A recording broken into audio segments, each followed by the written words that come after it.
សួស្តីអ្នកដែលចូលចិត្តមើលរឿងតុក្កតាទាំងអស់គ្នាឥឡូវនេះវិលមកជួបគ្នាសាជាថ្មីម្ដងទៀតហើយជាមួយនឹង Admin មុននឹងឈានទៅដល់ការសម្រាយរឿងរបស់យើងណា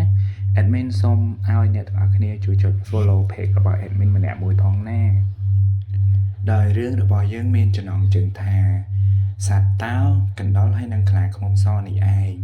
កាត់មកដល់សាច់រឿងដំបូងជាយូរលង់ណាស់មកហើយយើងឃើញថាមានកណ្ដុរមួយរស់នៅក្នុងព្រៃដ៏សែនជ្រៅនិងមានអ្នកជិតខាងរបស់គាត់ដែលជាខ្លាឃ្មុំពណ៌សយើងនេះឯងដែលកំពុងតែដេកលង់លក់នៅក្នុងរោងភ្នំកណ្ដុរមកនឹងចង់មកប្រាប់ថាចិត្តដល់រដូវក្តៅហើយហេតុអីក៏ខ្លាឃ្មុំនៅតែសង្ងំនៅក្នុងរោងភ្នំមិនព្រមចេញមកភ្លាមនោះដែរកណ្ដុររបស់យើងក៏បានយកសារ៉ែនមួយយកមកផ្លុំដាក់តិចនៅខ្លាឃ្មុំសរបស់យើងតែម្ដងក៏ប៉ុន្តែខ្លាឃ្មុំសរបស់យើងនៅតែមិនព្រមភ្ញាក់កណ្ដុររបស់យើងហាក់ដូចជាអស់សង្ឃឹមខ្លាំងណាស់នឹងដើរចេញមកក្រៅបាត់ទៅដើម្បីជួបពិភាក្សាមួយបាត់ភ័ក្ររបស់គេដើម្បីរកដំណោះស្រាយថាធ្វើបែបម៉េចទើបខ្លាឃ្មុំនឹងព្រមភ្ញាក់ភ្លាមនោះដែរមិត្តរបស់គេក៏បានណែនាំឲ្យទៅរកស្ដេចតោទៅព្រោះអីស្ដេចតោគឺជាស្ដេចព្រៃដែលខ្លាំងនិងមានសម្លេងឮល្អកណ្ដុររបស់យើងក៏បានគិតថានៅចាំអីទៀតក៏បានបន្តដំណើរទៅរកស្ដេចតោតែម្ដងដែលស្ដេចតោនោះកំពុងតែដេកលង់លក់នៅក្រោមដើមឈើមួយយ៉ាងធំ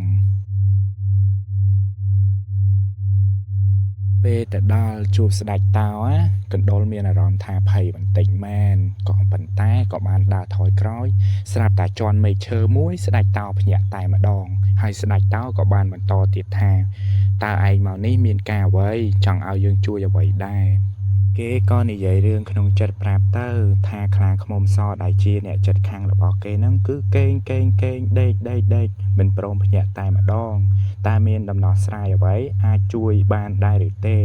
ដែលហេតុថាកណ្ដុរគឺជាសត្វតូចហើយមានសម្លេងក៏តិចដែរនៅពេលដែលកណ្ដុរទៅហាវឬក៏ដាស់ខ្លាឃ្មុំនោះបែរជាខ្លាឃ្មុំនោះពុំលឺតតែសោះ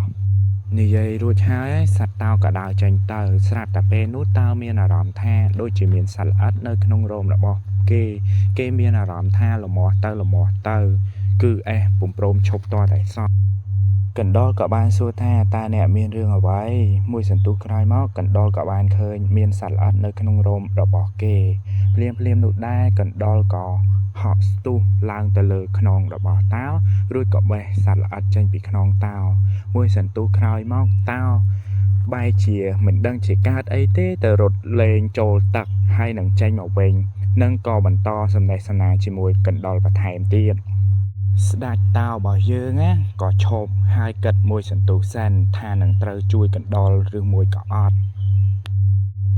តោរបស់យើងគឺចិត្តទន់ណាយព្រមតែជួយកណ្ដុរនិងជូនកណ្ដុរទៅផ្ទះវិញទៀតផងភ្លាមនោះដែរនៅពេលដែលទៅដល់ផ្ទះកណ្ដុរក៏ឃើញខ្លាឃ្មុំមួយនៅតែគេងនៅតែដេកនៅនឹងអត់ទៅណាសោះអ្នកទាំងអស់គ្នាគឺនៅក្នុងរោងភ្នំនឹងតែម្ដងស្ដេចតោឃើញចឹងក៏ដើរទៅចិត្តខ្លាឃ្មុំសរបស់យើងព្រមទាំងស្រែកយ៉ាងខ្លាំងឮសំឡេងគោរំពងពេញព្រៃតែម្ដងរំកើព្រៃរំកើអីអស់ហើយអ្នកទាំងអស់គ្នាស្រាប់តែពេលនោះផងដែរខ្លាឃ្មុំរបស់យើងក៏បានភ្ញាក់រួចហើយក៏ដើរចេញមកក្រៅនឹងបានជួបជុំមិត្តភ័ក្តិរបស់គេព្រមទាំងធ្វើមុខឆ្ងល់ដូចជាអត់មានរឿងអីកើតឡើងចឹងណាអ្នកទាំងអស់គ្នាកណ្ដុរឃើញបែបនេះហើយក៏សប្បាយចិត្តរីករាយជាក្រៃលែងដោយហេតុថាស្ដេចតោបានដាស់ខ្លាឃ្មុំសឲ្យភ្ញាក់ហើយសាច់រឿងរបស់យើងក៏ឈានមកដល់ទីបញ្ចប់ដូចគ្នាដែរអរគុណ